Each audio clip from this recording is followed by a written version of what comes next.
नमस्कार, मैं हूं रोहित रमापुरी और आप देख रहे हैं न्यूज टैंक्स। रेड सी की आग अभी पूरी तरह बुझी भी नहीं थी कि अब ब्लैक सी भी अंतर्राष्ट्रीय तनाव का एक नया मैदान बन चुका है। समुद्री रास्तों पर लगातार हो रहे ड्रोन, मिसाइल और लिम्पेट बम हमलों ने जहाजों को तोड़कर रख दिया है, व्यापार को भी हिला दिया है और सबसे ज्यादा चोट पहुंचाई है उन नाविकों को जिनका इस जंग से कोई लेना देना नहीं है।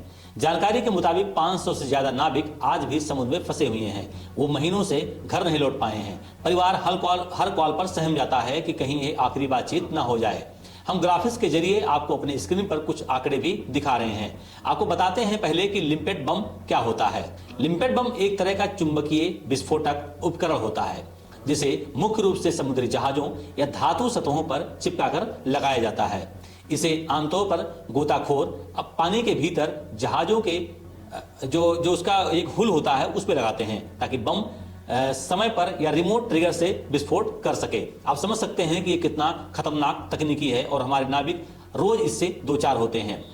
10 दिसंबर का ताजा हमला इस बात की फिर पुष्टि करता है कि ब्लैक सी अब दुनिया का सबसे खतरनाक समुद्र बन गया है। दसन नामक जहाज पर यूक्रेन के सी ड्रोन ने सीधा वार किया। कैरोस खस्ता हालत में बुल्गारिया में फंसा हुआ है। विराट और मिडबोल्गा 2 पर भी हाल के दिनों में जबरदस्त हमले हुए हैं और पिछले एक साल में जानकारी के मुताबिक 7 से अधिक शैडो फ्लीट जहाजों पर चुंबकीय लिम्पेट बम लगाए गए। जानकारी के मुताबिक अब तक करीब 34 अंतर्राष्ट्रीय जहाज ब्लैक सी में निशाना बन चुके हैं, जिनमें कई नाविकों की मौत भी हो चुकी है और दर्जनों गंभीर रूप से घायल है। अब हम आपको बताते हैं कि ये शैडो फ्लीट क्या होते हैं, ये किन जहाजों को शैडो फ्लीट कहा जाता है। शैडो फ्लीट या डार्क फ्लीट उन जहाजों के नेटवर्क को कहते हैं जो तेल, गैस या अन्य माल को अंतर्राष्ट्रीय प्रतिबंधों और निगरानी से बचाकर एक देश से दूसरे देश तक पहुंचाने के लिए उपयोग किए जाते हैं। इन हमलों का सबसे दर्दनाक पहलू यह है कि नाविकों की जिंदगी लगातार खतरे में है। बच्चे पूछते हैं पापा कब आएंगे, लेकिन जहाजों में फंसे ये समुद्री कर्मचारी खुद भी नहीं जानते कि वो सुरक्षित घर लौट पाएंगे या नहीं। जो वर्तमान में हालात हैं उससे आप अंदाजा लगा सकते हैं। घायल नाविकों का इलाज जहाज पर ही सीमित संसाधनों के सहारे किया जा रहा है। मानसिक तनाव, दहशत, अकेलापन और हर पल अनिश्चितता का डर, यह स्थिति एक ऐसी मानवीय त्रासदी बन चुकी है जिसकी गंभीरता पर दुनिया भर में उतनी चर्चा नहीं हो रही है जितनी होनी चाहिए। बहुत से विषय हैं जिस पर रोज टीवी डिबेट होता है, चर्चा होती है, लेकिन ये उससे अलग हो गया है। सबसे बड़ा सवाल यह है कि आखिर ब्लैक सी में इतने हमले क्यों हो रहे हैं। इसका जवाब सीधे सीधे जियोपॉलिटिक्स से जुड़ा हुआ है। रूस और यूक्रेन की जंग अब जमीन पर कम और समुद्र में ज्यादा लड़ी जा रही है। दोनों देश एक दूसरे की सप्लाई लाइन, तेल, टैंकर, अनाज गलियारे और शैडो फ्लीट को निशाना बना रहे हैं ताकि दुश्मन की अर्थव्यवस्था पर सीधा प्रहार हो सके। ब्लैक सी का ग्रेन कॉरिडोर दुनिया के अनाज बाजार की रीढ़ है, इसलिए रास्ता बहुत महत्वपूर्ण है। जो इसे नियंत्रित करेगा वो वैश्विक सप्लाई चेन को प्रभावित कर सकता है।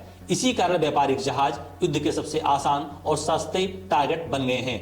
दूसरी बड़ी वजह है ड्रोन वारफेयर। वहीं सी बेबी जैसे समुद्री ड्रोन बिना किसी चेतावनी के जहाज में घुस करके विस्फोट कर देते हैं। लिम्पेट बम लगाने वाले डाइवर रात के अंधेरों में जहाजों के पास पहुंच जाते हैं और समुद्र में छोड़ी गई ड्राफ्टिंग माइंस किसी भी समय किसी भी जहाज से टकरा सकती है। नई तकनीकी के इस युद्ध ने समुद्र को किसी विस्फोटक भूलभुलैया में बदल दिया है। स्थिति कितनी भयावह है आप लोग समझ सकते हैं।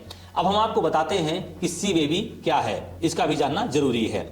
दुनिया भर में चल रहे समुद्री संघर्षों के बीच एक नया नाम तेजी से चर्चा में है, सी बेबी। सी बेबी एक ड्रोन है, एक ऐसा मानव रहित समुद्री हथियार है जो बिना किसी चालक के पानी में दुश्मन जहाजों, पुलों और नौसैनिक ठिकानों पर सटीक हमला करने में सक्षम है। इस जानकारी के मुताबिक इस तकनीक का इस्तेमाल हाल के महीनों में ब्लैक सी क्षेत्र में कई हाई प्रोफाइल अटैकों में किया गया। इसके बाद से ही सी बेबी को आधुनिक नौसैनिक युद्ध का गेम चेंजर कहा जाने लगा है। अब हम आपको बताते हैं सी बेबी कैसे काम करता है। सी बेबी एक रिमोट नियंत्रित समुद्री ड्रोन है। ये साधारण नाव की तरह दिखता है, लेकिन इसकी असली ताकत इसके अंदर छुपे हुए तकनीकी सिस्टम में होती है। तीसरा बड़ा कारण है इस युद्ध का दुनिया की खामोशी। नाटो, IMO और EU सिर्फ चेतावनी जारी कर रहे हैं, लेकिन वास्तविक सुरक्षा, मिलिट्री एस्कॉर्ट या सुरक्षित कॉरिडोर की ठोस व्यवस्था अभी तक कहीं नहीं दिखी है। जहाज मालिक महंगे इंश्योरेंस भर रहे हैं, वार प्रीमियम 250% से अधिक बढ़ चुका है, फिर भी नाविकों की सुरक्षा अब भी भगवान भरोसे है। पूरा समुद्री गलियारा असुरक्षित है और अंतरराष्ट्रीय संस्थाएं केवल सलाहें देती नजर आती हैं, एक्शन कोई नहीं दिख रहा है। चौथा कारण साइबर और सपोर्टेज ऑपरेशंस है। जीपीएस जाम, एआईएस स्पूफिंग और जहाजों के नेविगेशन सिस्टम को हैक करना अब आम हो चुका है।